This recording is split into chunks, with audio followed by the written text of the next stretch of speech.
sister abandoned me on my wedding day and made me walk down the highway. Now she was crying when I abandoned her when she needed surgery. My half-sister Danielle had this thing where she would offer to help you with something important and then bail at the last second. But that wasn't even the worst part. The worst part was how she'd act like you were crazy for being upset about it. When I was 12, she was supposed to pick me up from soccer practice and never showed. I waited 3 hours in the dark until my coach drove me home. When I told our dad, Danielle said I was exaggerating and that it was only like 45 minutes. She said I needed to learn some independence anyway. When I was 16, she promised to take me to get my permit and then texted me 10 minutes before saying something came up. Turns out she went to brunch with her friends instead. When I confronted her, she laughed and said getting a permit wasn't a big deal and I needed to relax. She'd always flip it around. You're so sensitive. The world doesn't revolve around you. Why do you always make everything into drama? Our dad believed everything Danielle said because she was his first kid and could do no wrong. I was just the daughter from his second marriage, the one who was always making problems. Danielle trained him to see me that way. But whenever Danielle needed something, I was expected to drop everything. She needed help moving. She needed rides to the airport at 4 a.m. She needed me to cover her rent once when she was short. And I always did it because she'd guilt me if I didn't. She'd say things like, I guess I know where I stand with you. Or I'd do it for you, but whatever.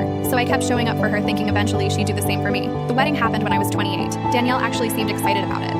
She offered to drive me to the venue because my car was in the shop and my fiancé was already there with his family. She said it would be her gift to me. She said she wanted to be part of my special day.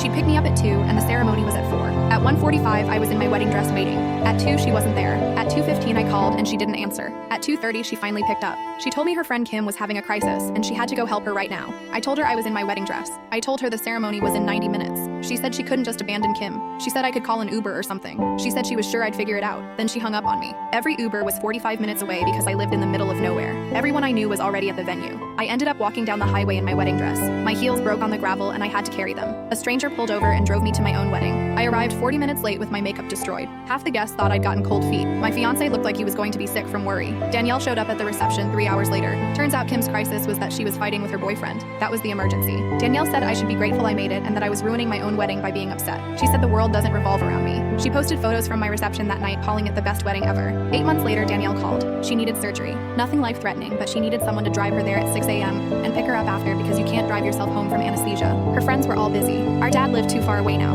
I was her only option. She said she knew we'd had our differences, but she was scared and needed her sister. I said of course. I said I'd pick her up at 5:30 so we'd have plenty of time. The morning of her surgery, I woke up at 5, made coffee, sat at my kitchen table. At 5:25, I sent her a text. I told her my friend was having a crisis and I had to go help her right now. I told her she could call an Uber or something. I told her I was sure she'd figure it out. She called immediately. I let it ring. She called again and again, leaving voicemails crying, saying she might miss her surgery window. She said this was different. She said I was being cruel. She said how could I do this when she was scared and alone? I sat there drinking my coffee and listening to each voicemail. Then I sent one more text. I told her the world doesn't revolve around her. I told her to stop making everything into drama. She ended up calling our dad and he drove 3 hours and got her there with 8 minutes to spare.